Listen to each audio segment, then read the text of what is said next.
ସୌଦାମିନୀ ସାହୁ। ଅଭିଯୋଗ କି ମୋ ହଜବେଣ୍ଡ ନାବାର୍ଡ ରେ ରିଟାୟାର୍ଡ ଏଜିଏମ୍ ଅଛନ୍ତି, ଯେ ଏଜିଏମ୍ ଥିଲେ, ରିଟାୟାର୍ଡ ହେଲା 2022 ରେ। ପ୍ରଦୀପ କୁମାର ସାହୁ 3 ବର୍ଷ ହେଇଗଲାଣି ଏଠି ରିଟାୟାର୍ଡ ହେଇକି ଆସିଲା ପରେ। ଆମର କେବେ 32 ବର୍ଷ ଆମ ଘରେ ଗଣ୍ଡଗୋଳ କେବେ ହଉନଥିଲା, କିନ୍ତୁ ରିଟାୟାର୍ଡ ହେଲା ପରେ ତାଙ୍କ ରିଟାୟାରମେଣ୍ଟ ପଇସା ପାଇଲା ପରେ ଏସବୁ ଗଣ୍ଡଗୋଳ ଷ୍ଟାର୍ଟ ହେଇଛି।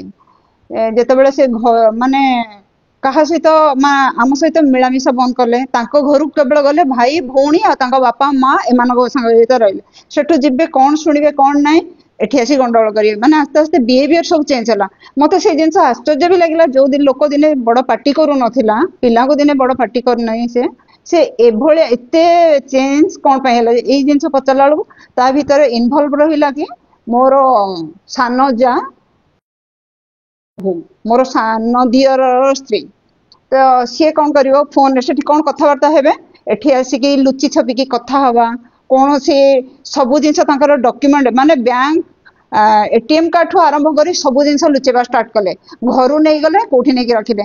ଆମ 2 ଜଣଙ୍କର ଜଏଣ୍ଟ ଆକାଉଣ୍ଟ ଥିଲା, ରିଟାୟାରମେଣ୍ଟ ପରେ ଯୋଉ ଜଏଣ୍ଟ ଆକାଉଣ୍ଟ, ସେଥିରେ ବି ମୋର କେୱାଇସି ଗାୟବ କରିକି ସେଥିରେ ମତେ ପଇସା ପତ୍ର ଦେଲେନି। ଯେତେବେଳେ ଘର ଛାଡିକି ପଳେଇଲେ, ତାପରେ ମୁଁ ଯେତେବେଳେ ବ୍ୟାଙ୍କ ଗଲି, ମୁଁ ସେଠୁ ପଇସା ବାହାର କରିବି କଣ ନା ତମ କେୱାଇସି ନାହିଁ। ସେଟା ଆମେ ପଛରେ ପ୍ରୁଫ ଜଣା ପଡିଲା ଯେ ସେଟା ସବୁ ଜାଣି ଶୁଣି କରାହେଇଥିଲା। ସେଥିପାଇଁ ବି 1 ଲକ୍ଷ ଟଙ୍କା ସେମାନେ ବ୍ୟାଙ୍କ ଦେଇଛି, ବ୍ୟାଙ୍କ ଆମକୁ ତାର ପେନାଲ୍ଟି ଦେଇଛି। ନା ସେତେବେଳେ କିଛି ହେଇନଥିଲା। ଯେତେବେଳେ ଘର ଛାଡିକି ପଳେଇଲେ, ପଇସା ପତ୍ର ଦେଲେନି, ତାଙ୍କ ଘରେ ଯାଇକି ରହିଲେ, ସେତେବେଳେ ମୋ ଶାଶୁ ଶ୍ୱଶୁର ସମସ୍ତେ ଥିଲେ। ଏବେ ବି ଅଛନ୍ତି, ମୋ ଶାଶୁ ଅଛନ୍ତି, ଶ୍ୱଶୁରଙ୍କର ଏବେ ଡେଥ ହେଇଯାଇଛି। ସେତେବେଳେ ଶାଶୁ ଶ୍ୱଶୁର କେହି ବି ଚେଷ୍ଟା କଲେନି ଯେ ଆଇକି ଆସିକି ଆମେ ପୁଅଙ୍କ ଭିତରେ ମିଳାମିଶା କରିକି ରଖିଦବା ବୋଲି। ଦିନଟା କେବେ ଆସିଲେନି, କିନ୍ତୁ ତାଙ୍କୁ ନେଇକି ପୁଅକୁ ରଖିଲେ। ରଖିବା ଭିତରେ ସେଇ 10 ଦିନ ଭିତରେ 50 ଲକ୍ଷ ଟଙ୍କା ଟ୍ରାଞ୍ଜାକ୍ସନ ହେଇଗଲା। ତାଙ୍କ ଭାଇ କୁମାର ସାହୁ ଯିଏ ମଝିଆ ଭାଇ 20 ଲକ୍ଷ ଟଙ୍କା, ସେଟା ଛୁଟି ଟାଇମରେ, ପୁଣି ବ୍ୟାଙ୍କ ବାଲା ବି କହୁଛନ୍ତି ଯେଟା ହବା କଥା ନୁହେଁ, ଛୁଟି ଟାଇମରେ 20 ଲକ୍ଷ ଟଙ୍କା। ଆଉ ଆପଣଙ୍କୁ ମୁଁ ଟ୍ରାଞ୍ଜାକ୍ସନ ଦେଖେଇଲେ ଜାଣିପାରିବେ, 10 ଲକ୍ଷ 15 ଲକ୍ଷ ଏମିତି କରିକି ପଇସା ସବୁ ଟ୍ରାଞ୍ଜାକ୍ସନ ହେଇଗଲା 10 ଦିନ ଭିତରେ। କିନ୍ତୁ ଘରେ ଆମେ ଜାଣିବାକୁ ପାଇଲୁନି। ତାପରେ ସେଠୁ ଏଇ ଜିନିଷ ଘରେ ସିଆଡେ ରହିଲେ। ଆଜି 3 ବର୍ଷ ହେଲାଣି ସେ ଆମକୁ ଛାଡି ଦେଇକି ଯାଇଛନ୍ତି। ମତେ ଖାଇବା ପିଇବା କିଛି ମେଣ୍ଟେନାନ୍ସ ଦଉନାହାନ୍ତି, ଖାଇବା ପିଲା ମତେ ଚଳଉଛି। ହଁ, କୋର୍ଟରେ ଡିଭି କେସ୍ ହେଇଛି। ତାଙ୍କ ଘର ଲୋକ ଆସିକି ମତେ ଏଠି ମାରପିଟ କରିକି ଗଲା ପରେ ହିଁ ଡିଭି କେସ୍ ହେଇଛି। ସେତେବେଳକୁ 1 ବର୍ଷ ହେଇ ସାରିଲାଣି। ଥାନାରେ ଦିଆ ହେଇଥିଲା। ଥାନାରେ ଯେତେବେଳେ ଶୁଣିଲେ, ଫାଷ୍ଟ 2 ପୁଅଙ୍କୁ ଘରୁ ବାହାର କରିବାକୁ ଚେଷ୍ଟା କଲେ, ଘରେ ମିଛ ଆଲିଗେସନ ଲଗେଇକି ପିଲାଙ୍କୁ ଯେତେବେଳେ ରାତିରେ ପୋଲିସ ଡାକିଲେ, କିଛି ପ୍ରୁଫ ପାଇଲେନି। ପୋଲିସ କହିଲା ଯେ ଏଇଟା ତମର କୌଣସି ପ୍ରମାଣ ନାହିଁ। ସିଏ କହିଲା ଯେ ଆମେ 3 ଜଣ, ବାପା ମା ଆଉ ସିଏ 3 ଜଣ ସିନିୟର ସିଟିଜନ, ସେଥିପାଇଁ କହିଲା ସିନିୟର ସିଟିଜନକୁ ବାଡା ପିଟା କରିଛନ୍ତି, ସେଥିପାଇଁ ୟାଙ୍କୁ ଆରେଷ୍ଟ କରାଯାଉ। ଆମେ କହିଲୁ ଯେ ଆମ ପାଖରେ ପ୍ରୁଫ ଅଛି, ସିସିଟିଭି ଫୁଟେଜ ଅଛି, କ୍ୟାମେରା ଲାଗିଛି। ତାପରେ ସେମାନେ ଯେତେବେଳେ କୌଣସି ପ୍ରୁଫ ପାଇଲେନି, ସେମାନେ ମାଧ୍ୟମ ସେଣ୍ଟରକୁ, ମାଧ୍ୟମ ସେଲକୁ ଆମକୁ ଇଏ କଲେ, କହିଲେ ତୁମେ ଯାଇକି ସେଠି କାଉନସିଲିଂ କରାଯାଉ। ସେଠି 3-4 ମାସ କଲେ। ମ୍ୟାଡମ ଯାହା କହିଲେ ଯେ ତାଙ୍କ ପିଲାମାନଙ୍କ ସହିତ ତମେ ଟାଇମ ଦିଅ, ଇଏ ମାନେ ପଇସା ପତ୍ର ଦିଅ ଘର ଚଳିବା ପାଇଁ। କହିଲେ ମୁଁ କିଛି ଦେବିନି ତାକୁ, ମୁଁ ମୋ ଭାଇ ଘର ଚଳେଇବି ପଛେ, ମୁଁ ଏମାନେ ମା ଛୁଆ 3 ଜଣଙ୍କୁ ମୁଁ କିଛି ଦେବିନି। ତାର କାରଣ କଣ କେବଳ ତାଙ୍କ ଘର ଲୋକ ହିଁ ଜାଣିଛନ୍ତି। ହଁ ନାଇଁ, ଆମେ 2 ମାସ ପୂର୍ବରୁ ମୁଁ ହାଇଦ୍ରାବାଦ ଯାଇଥିଲି, ସିଏ ରହୁଛନ୍ତି ସେଠି, ମୁଁ ଘରେ, ଆମେ 3 ଜଣ ରହୁଛୁ। 2 ମାସ ପରେ ହଁ, ମୁଁ କାଲି ଯେତେବେଳେ ଆସିକି ପହଞ୍ଚିଲି, ଘର ତା ପୂର୍ବ ଦିନରୁ ତାଲା କାଟିକି 2ଟା ଲୋକ ଆଣିକି ରାତିରେ ତାଲା କାଟିକି ଘରେ ମୋ ହଜବେଣ୍ଡ ପଶିଲେ। ତା ପରଦିନ ପୁରା ଆସିଲେ, ଆସିକି ଏଠି ରହିଲେ। ତାପରେ ମୁଁ ଯାଇ ପହଞ୍ଚିଲା ପରେ ମୁଁ କହିଲି ଗେଟ୍ ଖୋଲ। ମୁଁ ଖୋଲିବିନି, ତୁ କିଏସ୍ ମୁଁ ଜାଣିନି, ତୋ ଛୁଆ, ତୁ ସିଆଡେ ପଳେଇବୁ, ହାଇଦ୍ରାବାଦରେ ତୋ ଘର, ତୁ ସିଆଡେ ପଳେଇବୁ, ତୋତେ ମୁଁ ଜାଣିନି କି ଗେଟ୍ ଖୋଲିବିନି। ମୁଁ 112ରେ କଲ୍ କଲି, 112ରେ ପୋଲିସ ଆସିଲା। ଆସିଲା ପରେ ଯେତେବେଳେ ପଚାରିଲା ଯେ କାହିଁକି ଗେଟ୍ ଖୋଲ, ଏଟା ମୋ ଘର, ମୁଁ ଛାଡିବିନି ତାକୁ। ପିକେ ସାହୁ ନାଁରେ ଅଛି, ହଜବେଣ୍ଡ ନାଁରେ ଅଛି। କିନ୍ତୁ ଘର ତିଆରି ହେଲା ବେଳକୁ ସିଏ 1 ଫ୍ଲୋର ନେଇଥିଲେ। ମୁଁ 3 ବର୍ଷ ପୂର୍ବରୁ 3 ବର୍ଷ ମତେ ଲାଗିଲା ଘର ତିଆରି କରିବା ପାଇଁ। 19ରୁ 22 କମ୍ପ୍ଲିଟ ହେଲା। ତାପରେ 2022ରେ ରିଟାୟାର୍ଡ ହେଲା ପରେ ଏଇ ସବୁ ଜିନିଷ ଆରମ୍ଭ ହେଇଛି। କାଲି ଯେତେବେଳେ ମତେ ନ ଛାଡିଲେ, ସେଠୁ ଆଇଆଇସି ସାର୍ ଡାକିଲେ। ଆମେ ଗଲୁ ରାତି 10ଟା ପର୍ଯ୍ୟନ୍ତ। ମତେ କହିଲେ କେମିତି କଣ ଏଟା ସଲ୍ଭ ହବ। ମୁଁ କହିଲି ସାର୍, ସିଏ କହୁଛନ୍ତି ତାଙ୍କ ଘର, ମୁଁ ବି ତାଙ୍କୁ ଆପତ୍ତି କରୁନି, ତାଙ୍କ ଘର ସେଟା, ସିଏ ରୁହନ୍ତୁ, କିନ୍ତୁ 3ଟା ଫ୍ଲୋର ଅଛି ନା, ଆମକୁ 1 ଫ୍ଲୋର ଦେଇଦିଅନ୍ତୁ, ଆମେ ମା ଛୁଆ ଆମେ 3 ଜଣ ରହିବା ପାଇଁକା, ଏତିକି କରନ୍ତୁ, ଏତିକି ମତେ ହେଲ୍ପ କରନ୍ତୁ। ତାପରେ ଯେତେବେଳେ ପୋଲିସ ଯେତେବେଳେ କହିଲେ सेठू पिकेश मो हजबैंड कहले कहले मुझे किसी भी देवी एरिया ही रही देवी ता छुआ पिला नहीं सी पड़ो तो पुलिस कहला कौन ता छुआ पिला माने कौन ये तुम स्त्री तुम तो डिवोर्स है आज पर्यंत ताले तुम चलेगा दायित्व तुमर ना सेठू कहले नाई जो ये किसी न शुणिले कहले तुम सिविल कोर्ट रे केस चली कोर्ट केस ऑर्डर जहाँ आसो से हिसाब से आईआईसी कहले आज हठात कि आम जाणीनु मुझे कौन कर आम तो बाहर थी खाली बाहर ही रही आईआईसी पाखर आसला जो देखिली जे आमको रहा जगह ना 3टा फ्लोर अच्छी 3टा भड़ाटिया रखिंट से भड़ा पैसा भी सी रखुच्च मो हजबैंड माने भड़ा पैसा तो दौना प्लस माने खाया पीया तो दौना भड़ा जो जेहेतु दे सब घर लक मु रही कौटी मु राति ताला काटिकी मु निजे रही घरे भितर सेटा आज हठात के आसिक पुलिस आसिक आईआईसी केबे आसंतिनी माने 112 कॉल कले अलग पुलिस आसंती आज निजे आईआईसी सर निजे आसिकी ये सब जिन जहाँ होगा मत कहले गेट खोल मुझे कौन सर खोल कहूना ना काली आम आसी काली तुमको डाकी आज जदि मुझे आसी माने मो कथा कहीं शुणिलानी कहीं मत तुम रेस्ट कहली सर कौन आप तो काली आम दीदी गाड़ी रे बसिकी आसिक आप मत दे पारे घर भर को एंट्री दे पारे बाहर बसी बसी आम समय पड़ेगा आज कौन करेंगे कहूना ना गेट खोल आग पूरा बहुत धमका चमका करके ऑडियो शुणिले जानीपारे से कौ टाइप मत कर सब रेकर्ड अच्छी आज्ञा सबू ए टू जेड सब रेकर्ड अच्छी तापर सेठू पशि आसला भाई सामना रे गेट बाड़े की गेट पूरा भांगी देइचंदी लॉक आखि आगे केही भी किसी कहूना पुलिस प्रेजेंट रे पूरा धक्का मुकी देकी समस्त हाथ में बाड़ा बाड़ी करके भांगी चंदी तापर आसिले ए गेट लुहा रड धरिकी आछंदी मो हजबैंड लुह माने गैरेज खोलिकी लुहा रड धरिकी आखि आगे समस्त आगे आज ये सब जिनस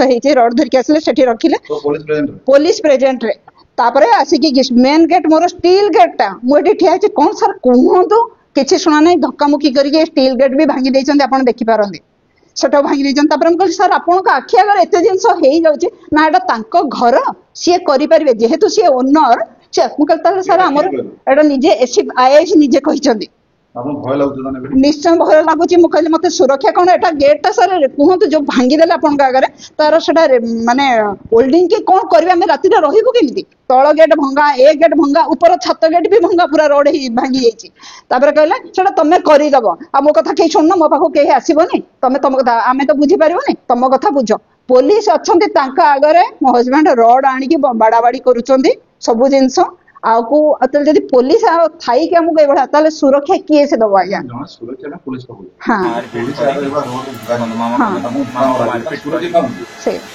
से कथा तो मु पचारुची आज समाज को भी पचारुची मो लॉ को समस्त को पचारुची मत सुरक्षा क्या मो रातिरा मुझे भी महिला कमिशन को फोन करती मत रातिरा मत किसी सेफ्टी मत किसी दिया जाऊ माने गार्ड दिया जाऊ राति हाँ पुलिस प्रेजेंट महिला कमिशन वाला कहले कथबार्ता करके मुझे जनइबी बस एबे मत चाहूँगी मत न्याय आ मो आखि आखि आगे प्रेजेंस रे पुलिस प्रेजेंस रे जो जिनस है जो दियर माने आसिकी भंगा तड़ा करी तार सस्पेंड करा जाऊ कार्यानुष्ठान माने करा जाऊ से माने गवर्नमेंट एम्प्लॉय है किए जदि भाई हाँ जेल भी करे केवल पैसा चक्कर मुंड भितर गोटे जिनस भर्ती कराई माँ छुआ 3 जन जाक बाहरी गले पैसा पत्र सब नहीं गले जहाँ रिटायरमेंट पैसा प्रति मास से 1.5 लाख टका पाँच